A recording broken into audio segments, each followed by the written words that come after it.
The following review has been approved by the Best of Classic Game Room Special Edition Laser Hypervision Album Set. Banished from Earth Classic Game Room broadcasts from the Intergalactic Space Arcade on its never-ending mission to review everything.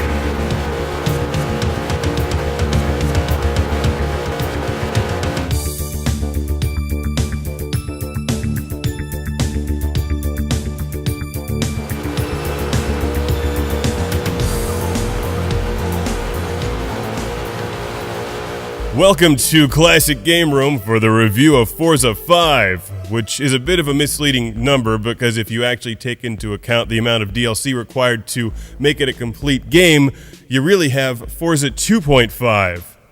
I'm on to you. Keep one eye on the man and the other on Truxton.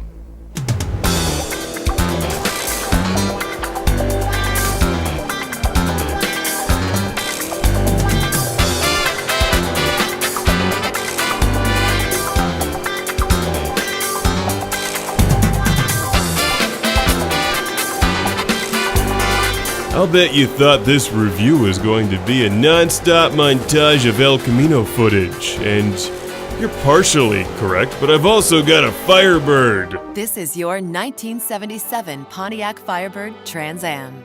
You goddamn right it is.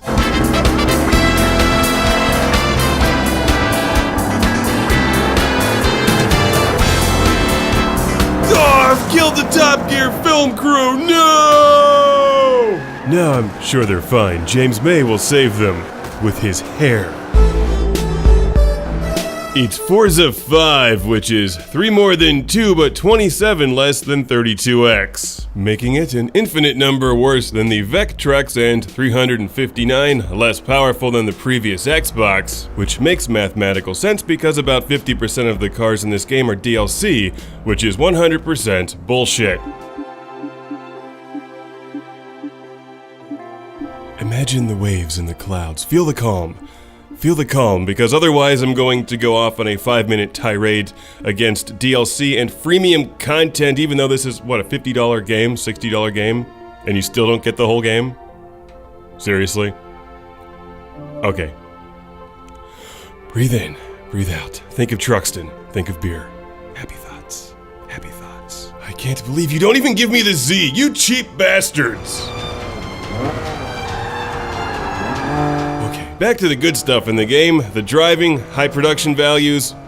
The cars that you do get all look really nice, and it's Forza, but it's also one of the earlier Xbox One games, so you don't get quite as much as you may have gotten in previous Forza entries. Actually, I really enjoyed Forza Horizon.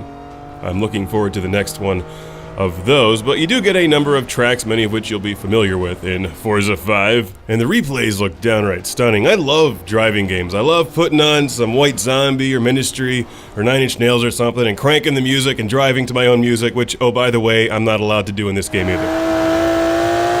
But before I go off on that tirade, which probably has more to do with the fact that they want you streaming all your video clips online now, I will compliment the sounds of the cars in the game. Overall, Forza 5 looks and sounds amazing. There's no denying that. And it plays like Forza.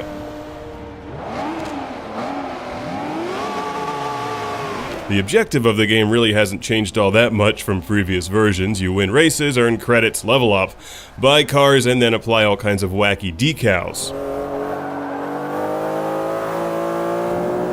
If you have the time and skill, you can do some pretty amazing design work on these cars, and they offer a lot of tools to share your designs with the world. And there's some kind of drivatar feature where your driving style, like when you're not looking, goes out and drives against other people. So does my drivatar just ram people with the El Camino and then try to back over them when they're incapacitated? Forza 5 tries to be as much about car porn as it is about racing and competition. I love this feature where you can admire pretty much every detail about the cars, and open the doors and sit inside and look at the gauges, and lick the side of the car. Wait, no, I didn't do that. That I did not do. You can obviously upgrade your cars and tune your cars, and it's even got the Top Gear test track, which is cool. as well as some voice recordings from the hosts of Top Gear UK, although Jeremy Clarkson sounds like he's falling asleep during all of them. It's like he signed an agreement that he would not be offensive, which of course means he just can't be him.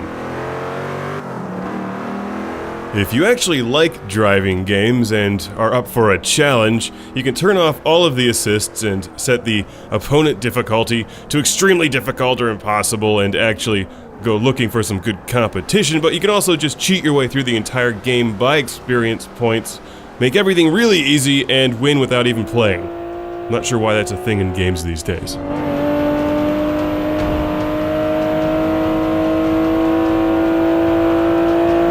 I like Forza 5, and I don't want to end this on a down note.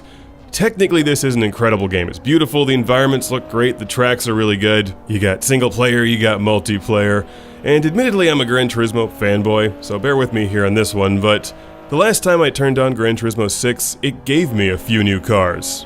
The next time I turn on Forza 5, I expect it to take some cars back and require me to buy them again.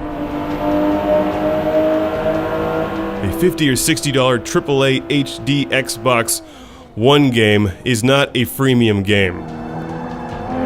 I think it's time the Forza developers gave the man the finger. They can do better. That being said, if you've invested in an Xbox One and have enjoyed the previous Forza games, you should probably take this one for a spin. Just don't count on your favorite car coming along for the ride without a fee. Unless your favorite car is the El Camino, because at least you get that one.